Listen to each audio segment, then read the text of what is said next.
que je vends une voiture que j'ai prise en location, on restera toujours dans cette cabale qui a été orchestrée et qui continue à être financée entre Samuel Eto'o. Marlène Mvoutou répond aux accusations de détournement d'un véhicule et fait de graves révélations sur Samuel Eto'o. Regardez cette vidéo jusqu'à la fin. Viens me remettre mon argent. Parce qu'en réalité, c'est peut-être la énième plainte.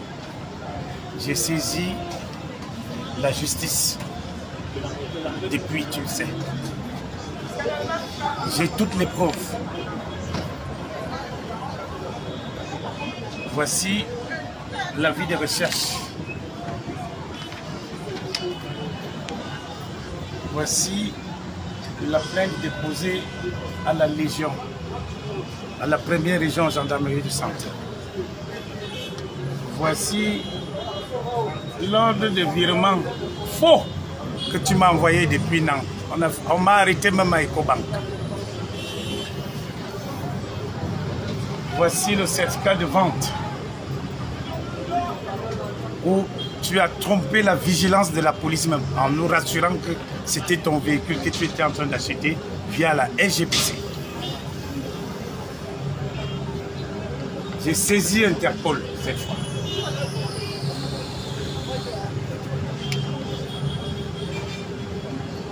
Voici la lettre de restitution que Tractafrique m'avait remise.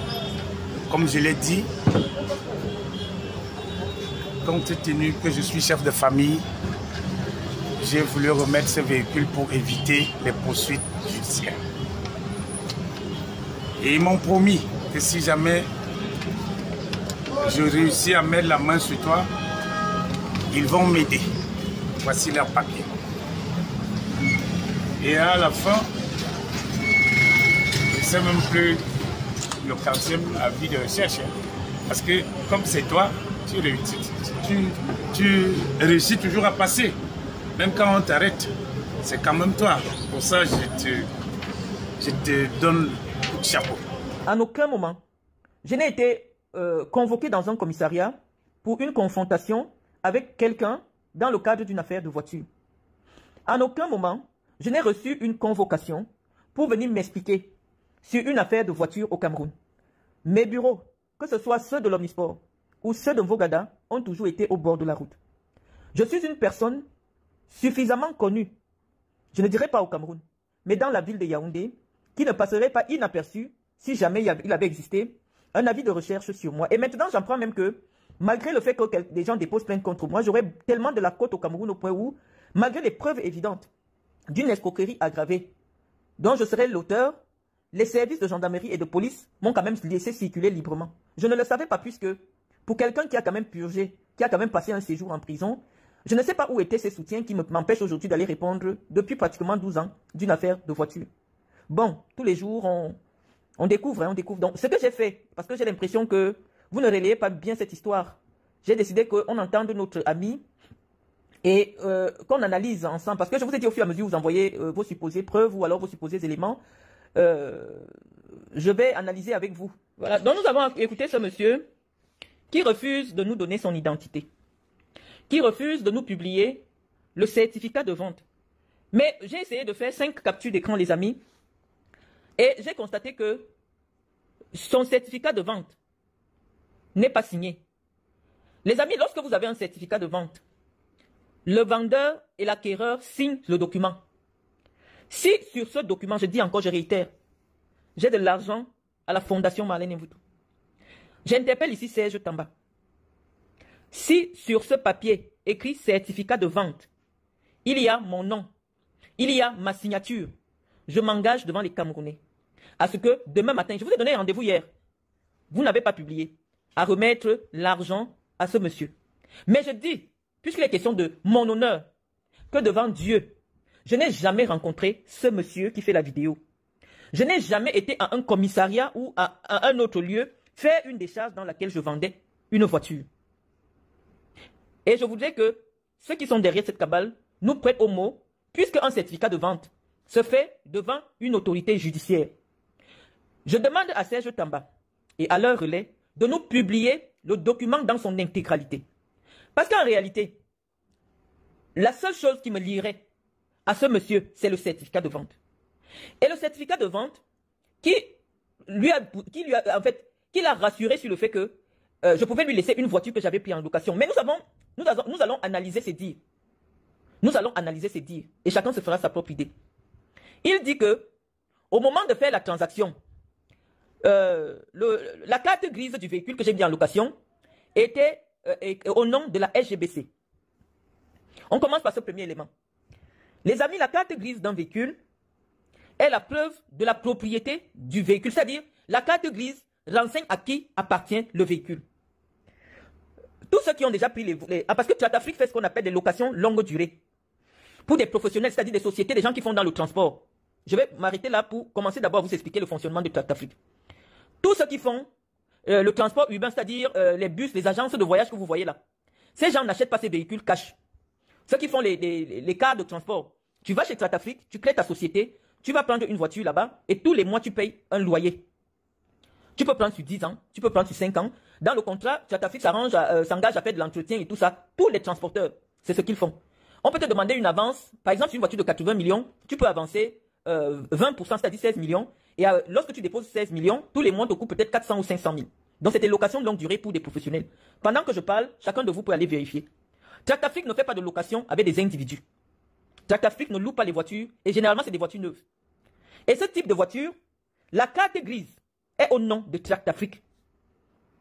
La carte grise, puisque Tratafrique n'est pas l'autorité camerounaise qui délivre comment vous appelez ça, les cartes grises. Une voiture, pour qu'elle soit immatriculée au Cameroun, va au service des transports, qui demande la preuve que le bien t'appartient avant de te donner, de mettre ton nom dans la carte d'identité de cette voiture. Parce que la carte grise, c'est la carte d'identité de la voiture. Et donc, lorsqu'il s'agit d'une location longue durée, la carte grise est au nom de Tratafrique parce que c'est Tratafrique qui est le propriétaire de la voiture et il met ça à ta disposition dans le cadre de votre contrat. Et donc, notre ami nous dit que la carte grise qui a servi à la caution ou alors au gage que nous avons fait devant un commissariat était au nom de la SGBC, c'est-à-dire Société Générale des Banques du Cameroun. Au même moment, il présente un document de la SGBC dans lequel il dit que c'est un faux virement que je lui avais fourni. Moi, je ne connais pas son nom. Donc, je dis que dès maintenant, pourquoi Benji ne nous publie pas le certificat de vente qui va nous indiquer le commissariat, le montant que le monsieur me réclame, parce qu'il dit qu'il vient me donner mon argent, on ne connaît pas le montant. Combien est-ce qu'il m'a remis? Il m'a donné l'argent, quels étaient les contours, c'était un prêt, c'était mon show, c'était comment, je ne comprends pas. Mais moi j'ai dit, j'attends le document de vente ou alors le papier que j'ai signé à ce monsieur et je m'engage devant les Camerounais à lui remettre son argent.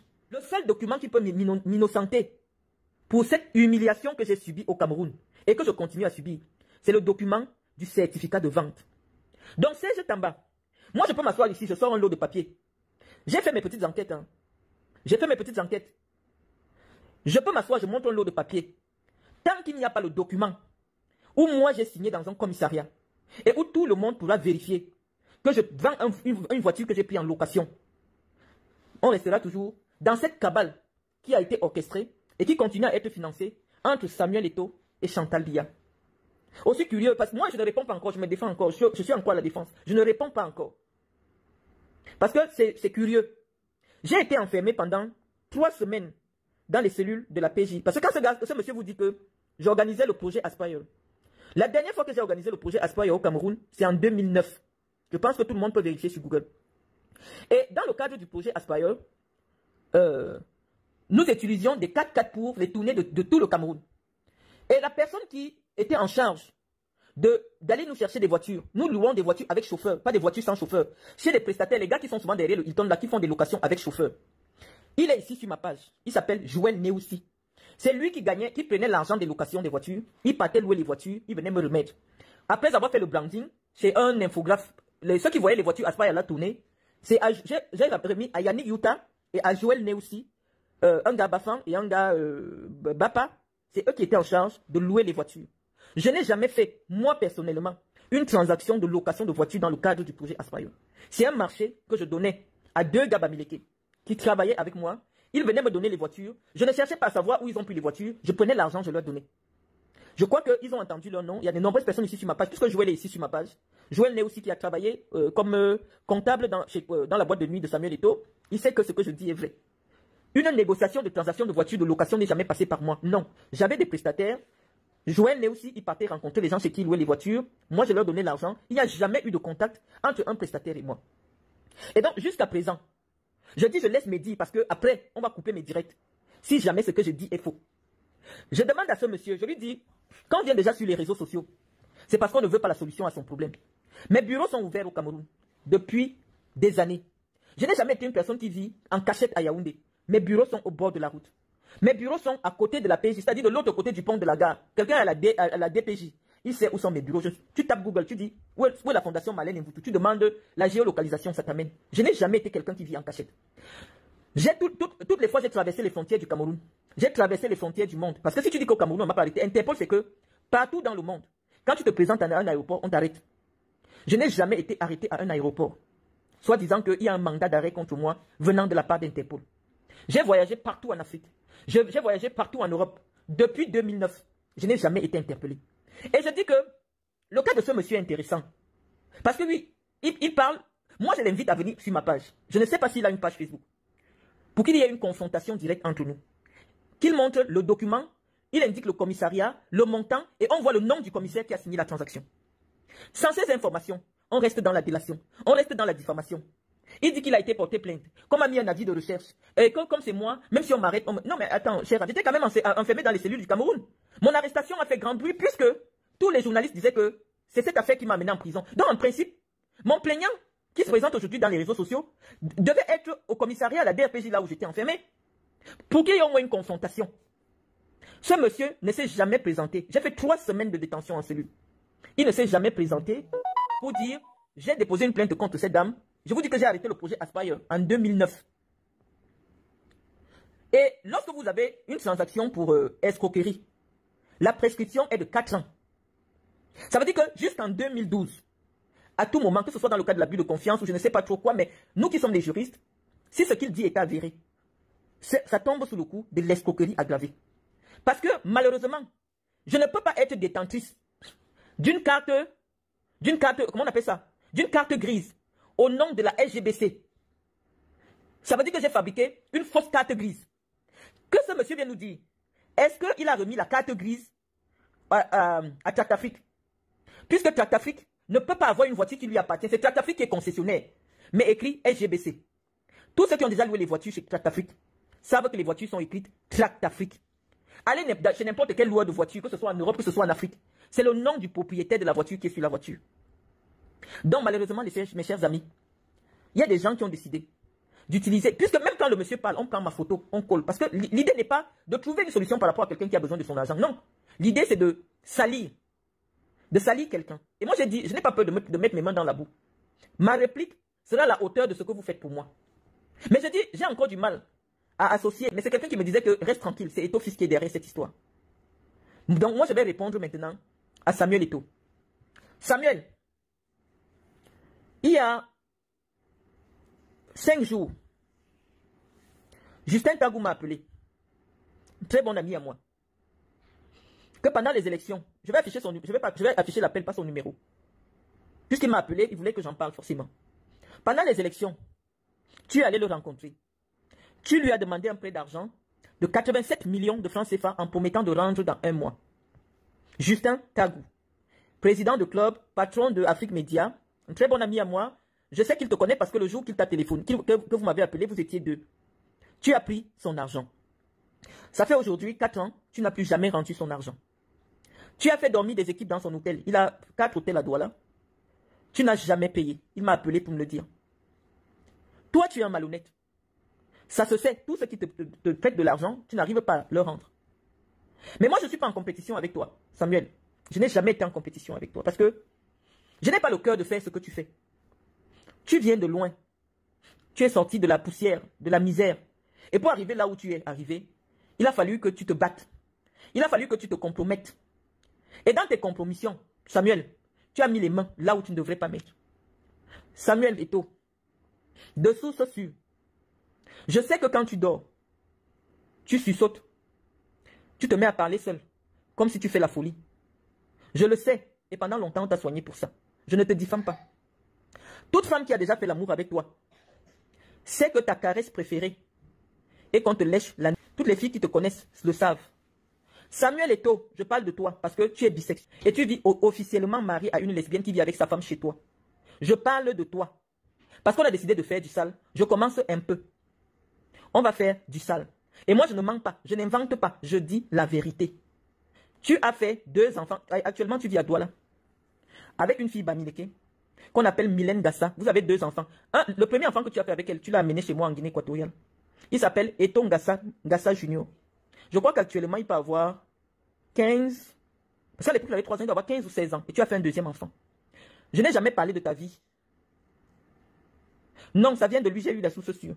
Donc, Samuel Eto'o, comme tu as payé des gens pour me salir, moi, je vais te répondre à toi. Et j'attends qu'on publie le certificat de vente où moi, j'ai signé un certificat de vente. Parce que ce que je vous parle là maintenant, c'est pour te pousser.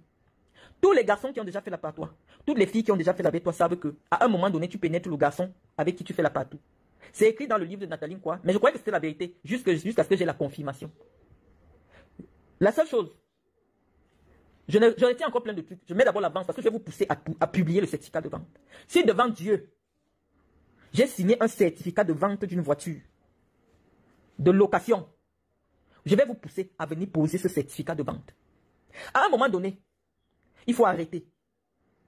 À un moment donné, vous devez vous arrêter. Parce qu'un jour, tu vas t'arrêter. Voilà quelqu'un qui me dit, oui, je confirme, c'est ma cousine, leur mère vivait à Bonapiso, la fille de Maître Ngassa. Voilà, moi je ne mens pas.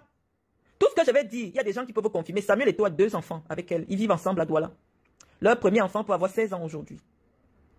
Donc, comme tu viens m'attaquer sur ma vie privée, Samuel, je vais te répondre aussi sur ta vie privée que je connais bien.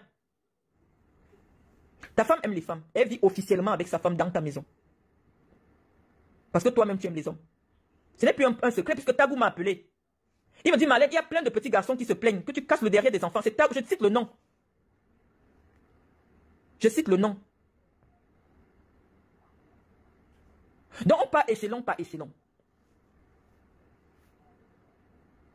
Et je veux que vous publiez le certificat de vente où moi j'ai signé la vente de la voiture. J'envoie d'abord 2 petites bombes. On va le faire. Même David, ils sont partis à Barcelone avec le petit frère de Carlos. Chercher les femmes à la Rambla. Sur les Ramblas à Barcelone, c'est les grandes avenues. David a pris un garçon. Il était avec Cobos. Ils ont pris une chambre d'hôtel, il a couché avec le garçon, il a dit à Cobos que hey, les fesses d'un garçon sont bien. La femme malgache qui est à Paris, qui vous fait les remèdes, je la connais, son nom va sortir.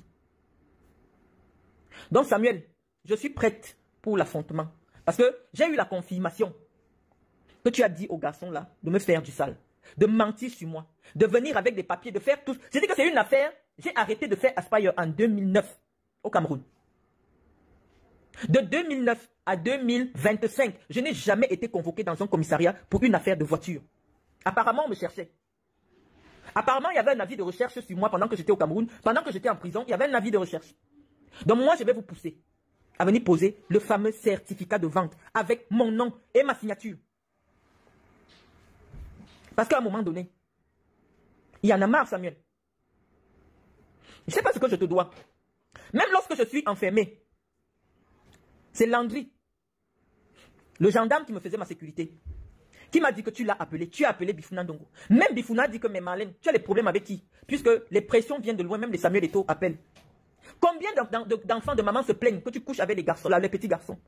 Lorsque les gens ont commencé à se plaindre que tu vas ramener l'homo dans les lions indomptables, c'était pourquoi? Ce sont les conditions de vos choses. Hein. Ce sont les conditions de vos choses. Mais j'ai dit, moi je n'ai pas une milice cybernétique. Je vais venir te répondre, Samuel. Je vais te répondre. J'attends, avec les Camerounais, nous attendons le certificat de vente. Filmez-moi le certificat de vente, vous plaquez sur Facebook. Je vais assumer. Je dis que j'attends. Serge Tamba, j'attends. Ce n'est plus un jour, ne cache pas, Samuel couche avec les hommes. Peut-être parce que j'ai dit ça en brossant comme ça, c'était juste une petite... Oui, Samuel couche avec les hommes. Il est bisexuel, pas caché. On doit désormais assumer nos secrets. Parce que les gens qui nous écoutent ne peuvent pas savoir que... Mais pourquoi pour une affaire, un ancien... Non, c'est pas ça. C'est un mot que j'ai sorti qui a déclenché tout ça. Est-ce que c'est caché? Il a pris l'argent chez Ben Kwaku, il a pris l'argent chez Justin Tagou. Justin Tagou m'a appelé. Et il me l'a raconté il y a 5 jours. C'est Justin Tagou qui m'a raconté l'affaire de tous les petits garçons qui se plaignent de ce que Samuel couche avec les enfants des gens. Tout le monde sait que Samuel est bisexuel. Tout le monde le sait dans notre milieu. Donc je sais que c'est ce petit mot-là qui a déclenché, vous êtes prêts à tout. Mais sortez-nous le certificat de vente. Est-ce que quelqu'un qui a déjà fait la prison, est-ce que, attends, je te dois de l'argent. Tu dis que j'ai pris ton argent. Viens avec le certificat de vente. Je dis qu'aucun commissariat ne peut laisser quelqu'un qui a signé un certificat de vente. Même si c'était ma propre voiture. Combien de fois la voiture de quelqu'un d'autre que je serais allé vendre? Moi, je vais vous pousser à publier ce certificat de vente. Et avec les Camerounais, nous irons vérifier. Donc, vous n'êtes pas caché, Serge Tamba, votre petite bande de Depso là, vous n'êtes pas caché. Vous n'êtes pas caché. Tu t'acharnes sur moi. Tu as déjà tout dit sur moi. En 2013, quand on m'arrête, c'était par rapport à cette histoire, je ne comprenais pas. Je dis, aucun commissariat au Cameroun ne peut enregistrer une transaction avec une carte grise qui n'est pas en ton nom. Même si tu n'as pas encore fait la mutation de la carte grise, tu viens avec le certificat de vente. Ça veut dire quoi? Premier certificat de vente et le deuxième certificat de vente. Ça veut dire que si la carte grise au nom de la SGBC, je dois avoir le papier qui me lie à la SGBC. Ça veut dire soit le certificat de vente, soit la promesse de vente, mais quelque chose qui me lie à la SGBC. Ce n'est pas parce que tu as la plainte. Alors que tu ne m'as jamais rencontré. J'ai dit aux Camerounais que je n'ai jamais rencontré ce monsieur. Et la seule preuve que nous pouvons avoir, qui va nous dire si j'ai déjà rencontré le monsieur, c'est le certificat de vente, parce que ça se fait en présentiel. Et si tu fais un certificat de vente, tu n'es pas présente. Il y a ce qu'on appelle la procuration. On est fatigué. Ma vie ne vaut pas. Je ne sais pas. Pourquoi vous vous acharnez à me salir à ce point? J'ai dit les choses arrivent. On commence un peu. Depuis le matin, je vous dis, je n'ai pas envie de salir Samuel. Parce que ce que moi je sais de Samuel, c'est la vérité. La vraie vérité, pas qu'on m'a dit. Je parle juste de ce que j'ai vu. Et quand quelqu'un me dit quelque chose, je dis son nom.